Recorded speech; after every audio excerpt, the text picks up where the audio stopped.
નમસ્કાર, આપ જોઈ રહ્યા છો નેશન પ્લસ ન્યૂઝ. હું છું આપની સાથે હેતલ ભગત.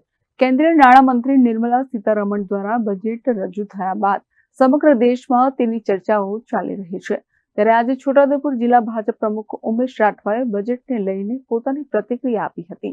છોટાઉદેપુર જિલ્લા ભાજપ પ્રમુખ ઉમેશ રાઠવાએ બજેટમાં કરાયેલી વિવિધ જોગવાઈઓ અંગે વિસ્તૃત છણાવટ કરી હતી. ઉમેશ રાઠવાએ આ બજેટને સર્વસમાવેશક ગણાવતા જણાવ્યું હતું કે આ બજેટ ખેડૂતો, યુવાનો, મહિલાઓ અને ગરીબ વર્ગના કલ્યાણ માટે માઇલસ્ટોન સાબિત થશે. સરકારની વિકસિત ભારતની નેમ આ બજેટમાં સ્પષ્ટપણે પ્રતિબિંબિત થાય છે.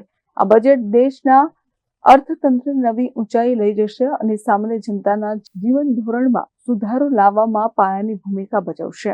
કેન્દ્ર સરકારનું માન્ય નરેન્દ્ર મોદી સાહેબના નેતૃત્વની અંદર શ્રીમતી નિર્મલા સીતારામનજી દ્વારા વર્ષ 2026-27નું બજેટ એ સર્વસ્પર્શી અને બધા જ વર્ગોને સમાવેશ કરતું આ બજેટ રજૂ કરવામાં આવ્યું છે.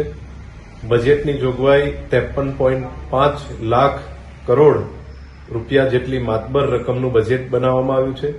વિકસિત ભારતની સંકલ્પના 2047 સુધીમાં ભારતને આત્મનિર્ભર બનાવવાની જે નેમ છે એને બળ પૂરું પાડે એવું બજેટ આમાં રજૂ કરવામાં આવ્યું છે.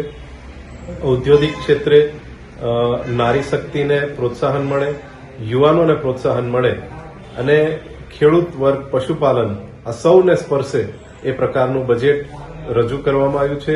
એને હું છોટાઉદેપુર જિલ્લા ભારતીય જનતા પાર્ટીના પ્રમુખ તરીકે વધાવું છું, આવકારું છું. Rehan Patel, nation plus news, Chhota Udepur.